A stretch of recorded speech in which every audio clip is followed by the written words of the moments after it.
Meu nome é Raquel, tenho 34 anos. E a imagem da minha sogra, Constância, parada na varanda da mansão que ela jurava ser dela, com a boca aberta e as mãos tremendo enquanto segurava o papel que decretava a sua falência, é algo que eu vou levar para o túmulo com um sorriso no rosto. 3 horas antes daquele momento glorioso, meu marido, Vitor, tinha jogado minha mala Louis Vuitton falsificada, a única que ele me permitia ter, na calçada molhada pela chuva fina de São Paulo. Ele ria. Ele tinha aquele sorriso arrogante, o mesmo sorriso que eu amei um dia, mas que agora me dava náuseas. Ao lado dele, Gabriela, a amante, segurava uma taça de champanhe, encostada no parapeito, como se já fosse a dona do império. E, claro, Constância, a matriarca. A mulher que passou 8 anos me chamando de agregai e oportunista, estava lá, apontando o dedo para a rua e gritando para os vizinhos ouvirem. Finalmente o lixo foi colocado para fora. Eles achavam que tinham vencido. Eles achavam que eu sairia dali chorando, humilhada, voltando para a periferia de onde vim, sem um centavo no bolso, exatamente como eles planejaram. Eles chamaram a polícia para garantir que eu não fizesse escândalo. Mal sabiam eles que a viatura que dobrava de esquina não estava vindo para me tirar. Estava vindo para garantir a minha posse. Quando o oficial desceu do carro e pediu os documentos da propriedade, Vitor estufou o peito. Essa mulher é uma invasora, ele disse apontando para mim. A casa pertence à família Sampaio há gerações. O policial olhou para Vitor, depois para mim. Eu não disse nada. Apenas tirei um envelope pardo da minha bolsa. O policial leu, franziu a testa. Leu novamente, e então olhou para a minha sogra e disse as palavras que mudariam tudo. Senhora, de acordo com este registro atualizado em cartório hoje às 14 horas, esta propriedade pertence exclusivamente à senhora Raquel Sampaio. Vocês têm 30 minutos para evacuar o local, ou serão detidos por invasão de domicílio. O silêncio que se seguiu foi mais alto que um trovão. E se você quer saber como uma dona de casa controlada, que vivia com uma mesada de R$ 500 por semana, comprou uma mansão de 5 milhões nas costas do marido e da sogra, fique comigo. Mas antes, aperta o botão de gostei agora mesmo. Se inscreva no canal para não perder nenhuma história de justiça como essa e comenta aqui embaixo. Qual é a sua cidade? Eu quero saber até onde minha história de vingança está chegando. Agora, deixe-me te contar como esse pesadelo começou, muito antes daquela chuva na calçada.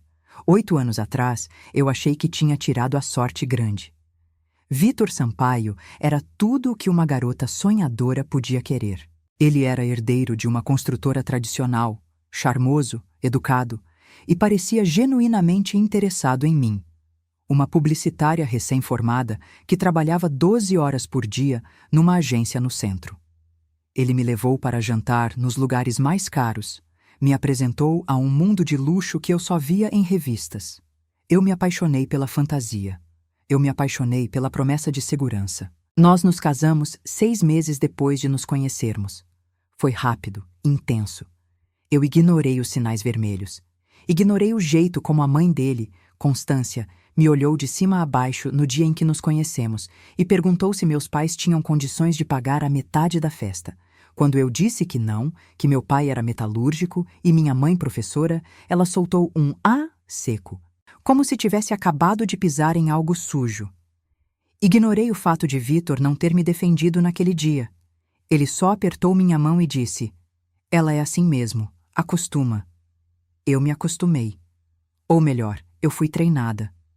Logo após a lua de mel nas Maldivas, a primeira grade da minha prisão foi erguida. Eu amava meu trabalho. Eu era boa no que fazia. Mas numa noite de terça-feira, Vitor chegou em casa com um sorriso estranho. "Amor?", ele disse, servindo vinho num copo de cristal. Eu estava pensando. Não faz sentido você se matar naquela agência por um salário que eu gasto num jantar. Quero que você saia. Quero que você cuide da nossa casa, que se prepare para ser mãe. Eu cuido de tudo." Parecia um gesto de cuidado, não parecia? Parecia que ele queria me proteger. Mas a palavra-chave ali era: eu cuido de tudo. Eu pedi demissão. E foi aí que minha identidade começou a ser apagada. No primeiro mês foi maravilhoso. No segundo, a realidade bateu. Eu fui ao mercado e comprei alguns itens mais caros, queijos importados, vinhos que eu gostava. Quando cheguei em casa, Vitor estava na cozinha, analisando a nota fiscal como se fosse um auditor da Receita Federal. Raquel, ele disse com uma voz calma que me dava arrepios. R$ 300 em queijos? Você acha que dinheiro nasce em árvore? Mas, Vitor, você ganha bem, eu só queria. Tentei argumentar. Eu ganho bem porque eu sei cuidar do meu dinheiro, ele cortou, ríspido. A partir de hoje, vou te dar uma mesada para as despesas da casa e seus gastos pessoais. R$ 500 por semana. Aprenda a administrar. R$ 500 para compras de mercado, produtos de limpeza, meus produtos de higiene, roupas, tudo. Naquela época, numa casa daquele padrão, R$ 500 não duravam 2 dias. Eu comecei a ter que escolher entre comprar o amaciante bom ou o meu shampoo. Parei de fazer as unhas no salão. Parei de comprar roupas. Enquanto isso, Vitor trocava de carro todo ano. Comprava relógios de R$ 20.000, viajava a negócios e voltava bronzeado. Eu me tornei uma mendiga na minha própria casa. Uma gerente não remunerada. E a cada domingo, o inferno tinha hora marcada, o almoço com Constância. Ela chegava na nossa casa, que na verdade estava no nome da holding da família, como Vitor sempre fazia questão de lembrar, e inspecionava tudo. Passava o dedo nos móveis procurando pó. Criticava a comida. Esse risoto está empapado, Raquel. Na sua casa vocês comiam arroz assim? Ela dizia, com aquele sorriso venenoso. O jardim está descuidado. As rosas estão morrendo. Você não serve nem para regar plantas? Ela continuava. E Vitor? Vitor concordava. A mãe tem razão, Raquel. Você precisa se esforçar mais. Você fica o dia todo em casa. Qual é a sua desculpa? Eu me sentia minúscula, inútil. Eu comecei a acreditar neles. Comecei a achar que eu era o problema, que eu devia agradecer por eles me tolerarem. A manipulação psicológica é uma teia invisível. Você só percebe que está presa quando tenta se mexer e não consegue. A situação piorou drasticamente há 2 anos. A empresa da família começou a enfrentar dificuldades, segundo Vitor. Ele chegava em casa estressado, gritava por qualquer coisa. Dizia que eu gastava demais, mesmo eu tendo aprendido a fazer milagres com aqueles malditos R$ 500. Ele cortou minha mesada para 300. Estamos em crise, Raquel. Você precisa colaborar, ele berrava, enquanto usava um terno italiano novo que custava 3 vezes mais do que ele me dava num ano inteiro. Foi nessa época que Gabriela apareceu. Constância a trouxe para um jantar. Filha de um grande amigo, o comendador romano, ela anunciou radiante. Gabriela era tudo o que eu não era. Rica de berço, sofisticada, herdeira de uma rede de hotéis.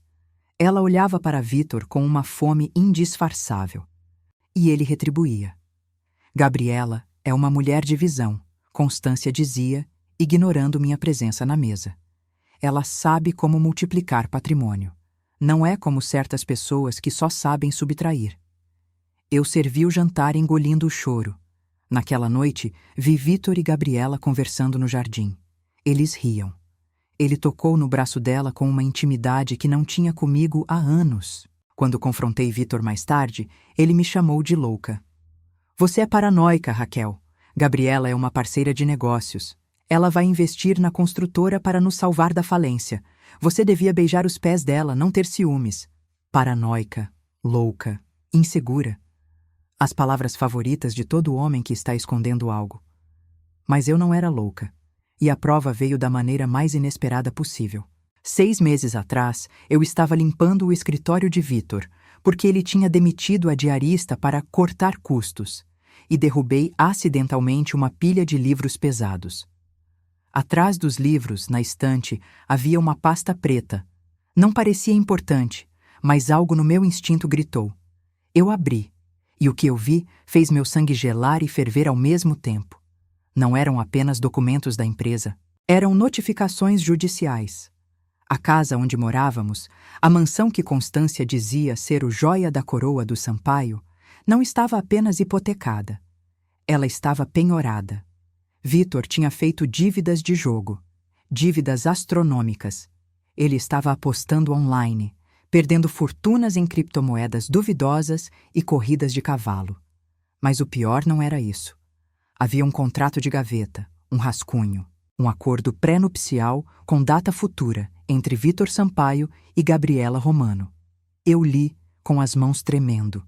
O plano estava ali, preto no branco.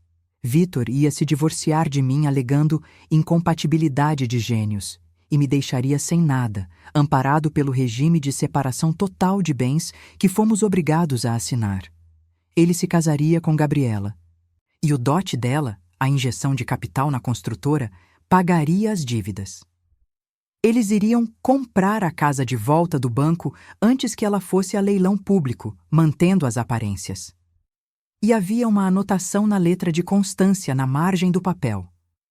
Certifique-se de despejar a Raquel antes do Natal. Não quero ela nas fotos de fim de ano. Eu caí sentada no chão do escritório. Eu não era uma esposa. Eu era um obstáculo. Um estorvo temporário que eles estavam prestes a descartar como lixo. Por um momento, pensei em confrontá-lo. Pensei em gritar, chorar, implorar. Mas então, lembrei de todas as humilhações, dos R$ 500, dos olhares de desprezo de Constância, do toque dele em Gabriela. E algo dentro de mim mudou. A tristeza deu lugar a um ódio frio e calculado. Um ódio útil. Você gosta de jogar, Vitor? Sussurrei para o escritório vazio. Então vamos jogar. Eu precisava de dinheiro, e precisava rápido. Eles achavam que eu era uma dona de casa falida e sem recursos. O que eles não sabiam é que eu tinha um segredo. Minha tia-avó, uma mulher solitária que morava no interior de Minas e com quem eu trocava cartas desde criança, a única da minha família que Constância não sabia que existia, havia falecido há 8 meses. Eu não contei a Vitor. Eu sabia que, se contasse, ele daria um jeito de pegar o pouco que ela tivesse deixado. Eu viajei escondida para o enterro, dizendo que ia visitar uma amiga doente. Quando o advogado leu o testamento, eu esperava talvez uns R$ 10.000, uma casa velha. Mas minha tia-avó tinha terras. Terras que foram desapropriadas por uma mineradora. O valor depositado na conta dela era de R$ 3,5 milhões. Eu quase desmaiei no escritório do advogado. Aquele dinheiro era meu, só meu.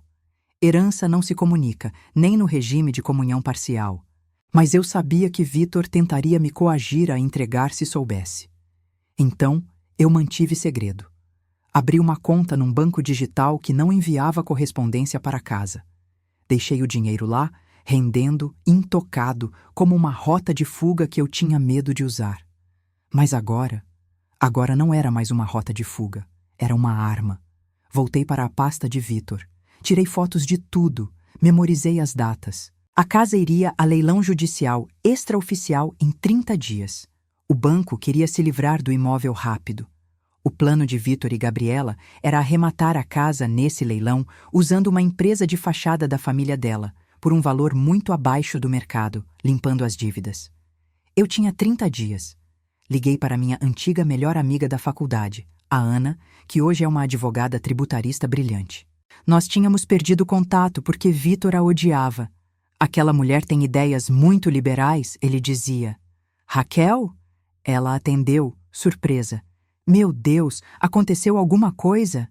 Ana, eu disse com a voz firme, eu preciso comprar uma empresa de prateleira, uma holding S.A. anônima, e preciso que você me represente num leilão de imóveis. Ninguém pode saber que sou eu, principalmente meu marido. Do outro lado da linha, senti o sorriso dela. Achei que esse dia nunca chegaria. Vamos destruir esse desgraçado. Me encontra no café em 1 hora.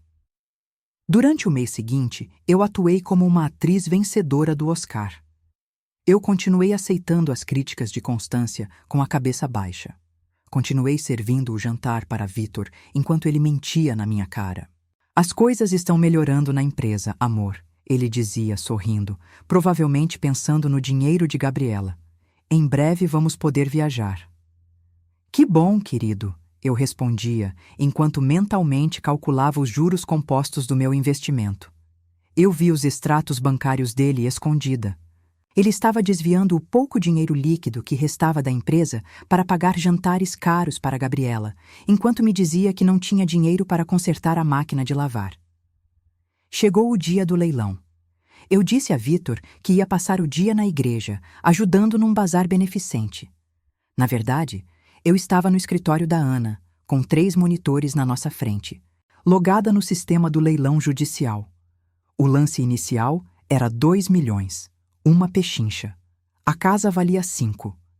Vitor e a advogada de Gabriela, eu sabia que era ela pelo nome da empresa licitante GR Investimentos, deram o primeiro lance. 2 milhões e 100 mil, Ana digitou no nosso teclado usando o nome da minha holding, Fênix Participações. Vi na tela o lance da GR. Subir para 2.200. Eles acham que vão levar fácil, Ana riu. Eles combinaram com o leiloeiro um teto, achando que ninguém mais saberia desse leilão obscuro. Sobe para 2.500, eu ordenei, sentindo meu coração bater na garganta. A disputa continuou por 10 minutos. Eu imaginava Vitor em algum lugar, suando frio, ligando para Gabriela, pedindo autorização para subir o lance. Eles deviam estar desesperados. Eles precisavam daquela casa. Era o símbolo do status deles. Sem a casa, a farsa de família rica desmoronava. Quando chegamos a 3 milhões, houve uma pausa longa. O sistema mostrava licitante GR Investimentos pensando. Eles pararam, Ana disse. É o limite deles. Gabriela não vai colocar mais dinheiro num barco furado antes de casar. Não. O cronômetro na tela começou a contagem regressiva. Dou-lhe 1, dou-lhe 2, dou-lhe 3. Vendido para Fênix Participações. Eu e Ana gritamos no escritório. Eu chorava e ria ao mesmo tempo. Eu era a dona da casa. Eu era a dona do teto onde meu marido dormia, da cozinha onde minha sogra me humilhava, do jardim que eu era obrigada a cuidar. Mas eu não contei nada. A melhor parte da vingança é a paciência. Esperei o registro do imóvel ser oficializado. Esperei a escritura definitiva sair. Demorou 2 semanas. 2 semanas em que Vitor ficou estranhamente quieto em casa. Ele devia estar em pânico, tentando descobrir quem era a tal Fênix Participações que roubou a casa dele. Ele provavelmente achava que era algum investidor anônimo e que conseguiria negociar um aluguel ou uma recompra depois. Ele nunca, em 1 milhão de anos, imaginaria que a Fênix estava dormindo ao lado dele, usando um pijama velho de algodão. Ontem, a bomba estourou. Vitor chegou em casa cedo, acompanhado de Constância. O clima era de funeral, mas eles tentavam disfarçar com arrogância. Raquel, Vitor disse sem me olhar nos olhos. Senta aqui, precisamos conversar. Constância estava sentada na poltrona, segurando a bolsa com força. Ela não conseguia nem olhar para mim. Surgiu uma oportunidade de negócios imperdível. Vitor começou a mentir. O talento dele para a mentira era impressionante. Mas para isso precisamos de liquidez. Vendemos a casa. Eu franzi a testa, fingindo confusão. Vendemos? Mas, Vitor, para onde vamos? Nós não vamos para lugar nenhum, Constância interrompeu, incapaz de se conter. O Vitor vai se mudar para um flat. E você? Bom, querida, o casamento acabou. Vitor tirou um papel do bolso. Eu quero o divórcio, Raquel.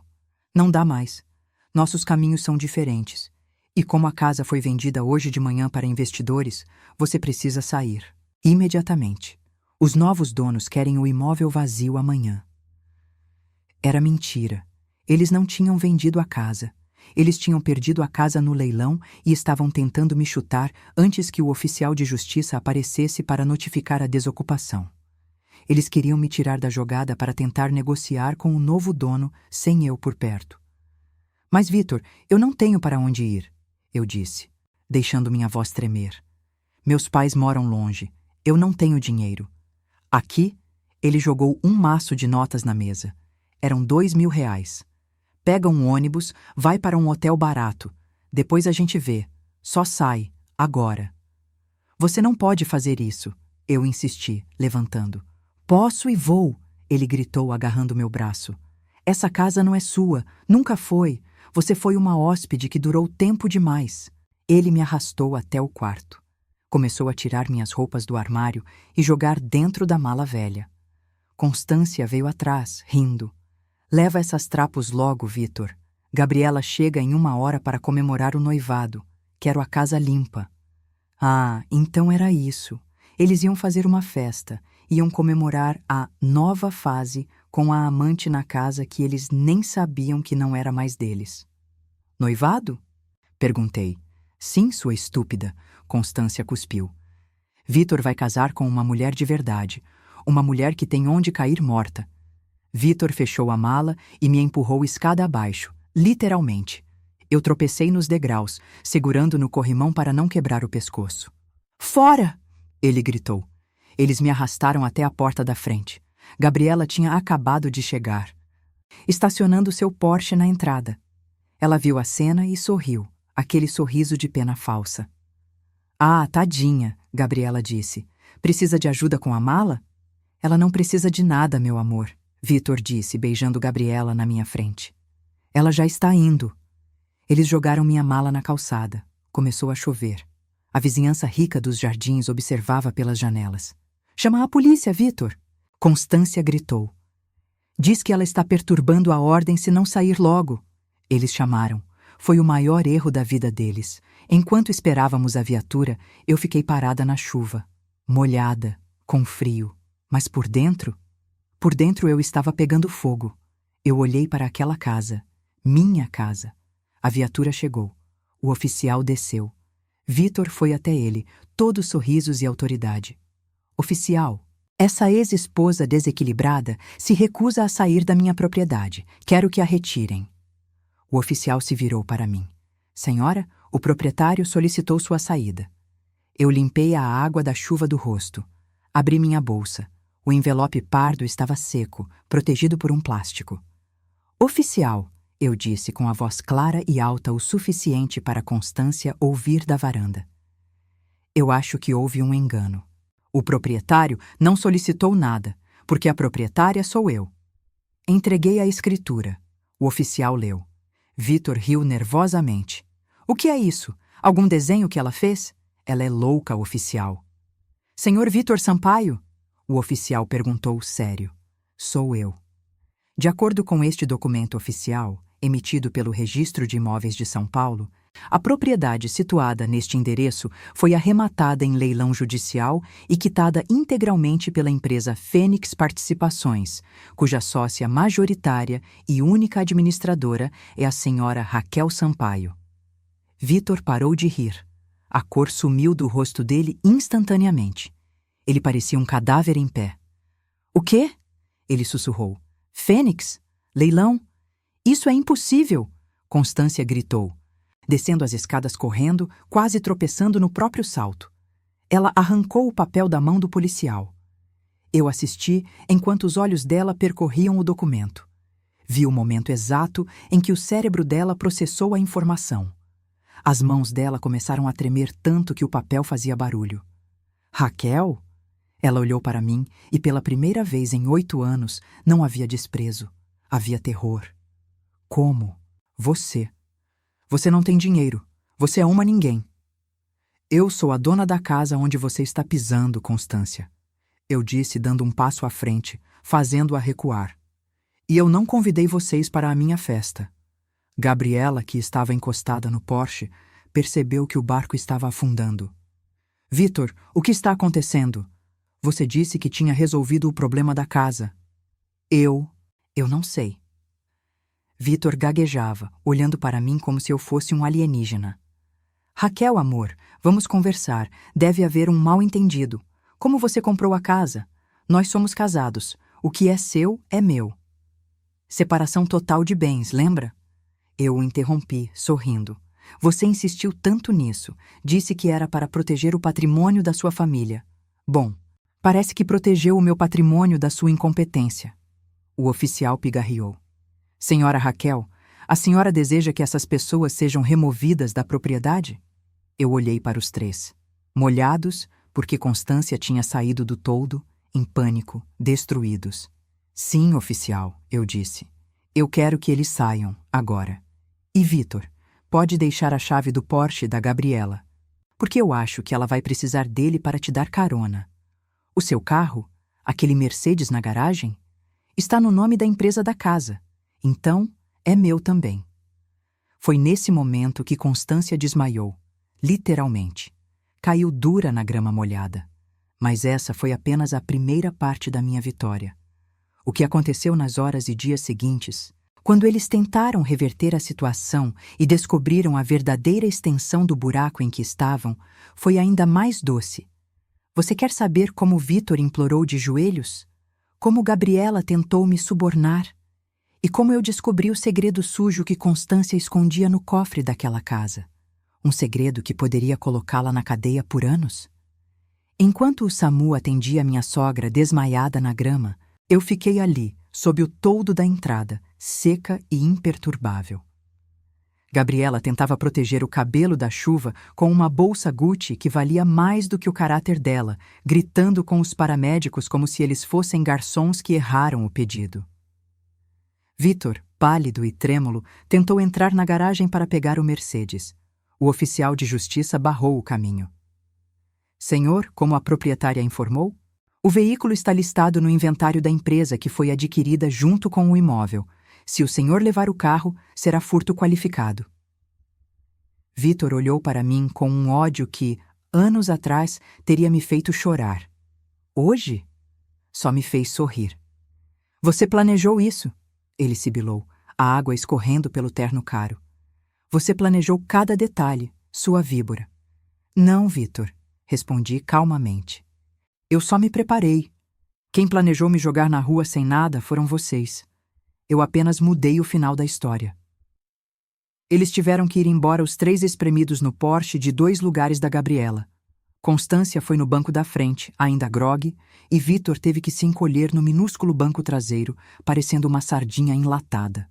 Ver aquele homem, que sempre fez questão de andar com motorista e vidro fumê, saindo da própria ex-casa, dobrado ao meio num carro esportivo apertado, foi a primeira vitória da noite. Quando o portão se fechou e eu fiquei sozinha naquela mansão gigantesca de 800 metros quadrados, o silêncio não era assustador, era libertador. Pela primeira vez em 8 anos, eu andei pela sala sem medo de sujar o tapete. Sentei na poltrona exclusiva da Constância com meus sapatos molhados. Fui até a adega, peguei o vinho mais caro que Vitor guardava para ocasiões especiais, um Chateau Margaux que custava R$ 5.000, e abri.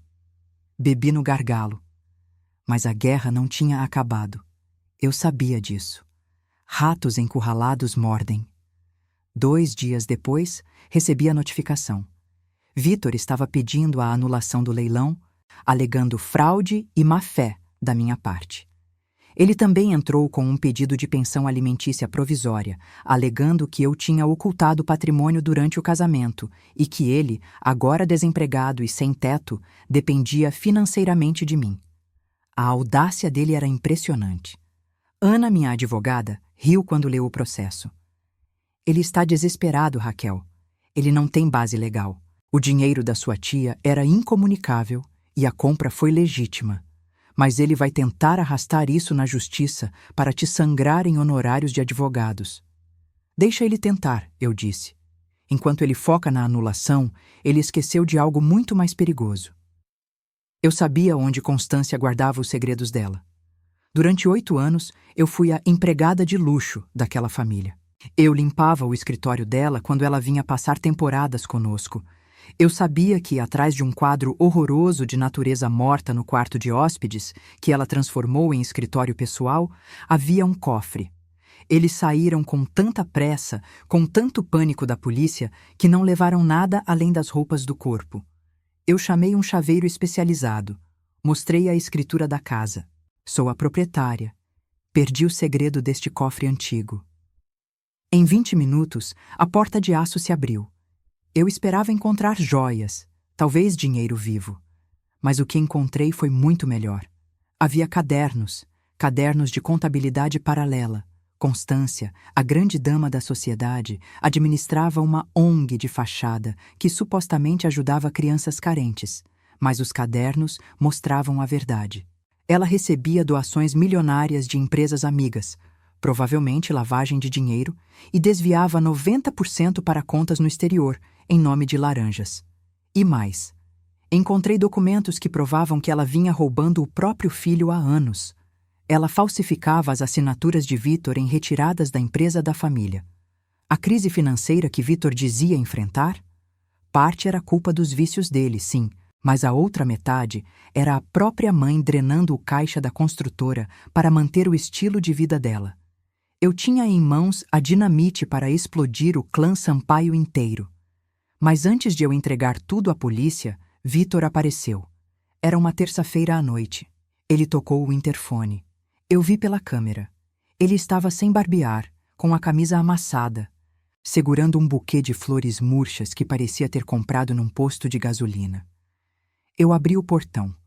Não por fraqueza, mas por curiosidade. Ele entrou na sala olhando para os lados, como se ainda fosse o dono. "Raquel!" Ele começou, com aquela voz mansa que ele usava quando queria me manipular. "Podemos parar com essa loucura? Eu sinto sua falta. A casa. Ela parece vazia sem você." "A casa está ótima, Vitor", respondi cruzando os braços. "O que você quer?" Ele se ajoelhou. A cena era patética. "Me perdoa, eu fui fraco, minha mãe. Ela e a Gabriela fizeram a minha cabeça, mas eu te amo, eu sempre te amei. Vamos cancelar esse divórcio. Você devolve a casa para o nome da família, para acalmar os investidores, e nós recomeçamos. Eu prometo que te dou uma mesada maior. R$ 1.000. O que acha?" Eu comecei a rir. Uma gargalhada alta que vinha do fundo da alma. R$ 1.000? Perguntei, enxugando uma lágrima de riso.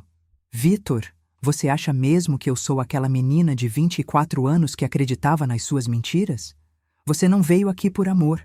Você veio porque a Gabriela te chutou quando viu que você estava falido." O rosto dele se contorceu. "Eu acertei na mosca. Aquela interesseira", ele murmurou. "Ela disse que não namora fracassados." "Então ela tinha razão em uma coisa", eu disse. "Você é um fracassado, Vitor. Mas não porque perdeu o dinheiro. Você é um fracassado porque teve uma mulher leal ao seu lado por 8 anos e escolheu trocá-la por um cheque que acabou voltando sem fundos." Fui até a mesinha de centro e peguei uma cópia dos documentos que achei no cofre. Joguei no colo dele. "O que é isso?" ele perguntou. "Isso é a prova de que a sua mamãe querida roubou 5 milhões da sua empresa nos últimos 3 anos. E também é a prova de crimes federais de lavagem de dinheiro." Vitor leu. Os olhos dele saltaram das órbitas. "Minha mãe. Ela me disse que a empresa estava quebrando por causa do mercado. Ela mentiu. E você, burro e arrogante, acreditou. Agora você tem 2 opções, Vitor. Opção A. Você assina o divórcio nos meus termos agora, abrindo mão de qualquer reclamação sobre a casa e saindo da minha vida para sempre. Opção B. Eu entrego isso para a Polícia Federal amanhã de manhã, e você vai preso junto com ela como cúmplice, já que as contas estão no nome da holding que você preside." Ele olhou para os papéis. Olhou para mim. Pela primeira vez, ele viu quem eu realmente era. Não a esposa troféu, não a empregada, mas a mulher que o superou em todos os sentidos. "Onde eu assino?" Ele sussurrou derrotado. Ele assinou. Saiu da minha casa chorando, não de arrependimento, mas de autopiedade. No dia seguinte, eu cumpri apenas metade da minha promessa. Eu não entreguei Vitor para a polícia, pois o acordo de divórcio estava selado. Mas Constância... com ela eu não tinha acordo nenhum. Enviei uma cópia anônima dos livros caixa da ONG para o Ministério Público e para a Receita Federal. Uma semana depois, liguei à TV de manhã enquanto tomava meu café. Orgânico, comprado sem ninguém fiscalizar minha nota fiscal, na minha varanda.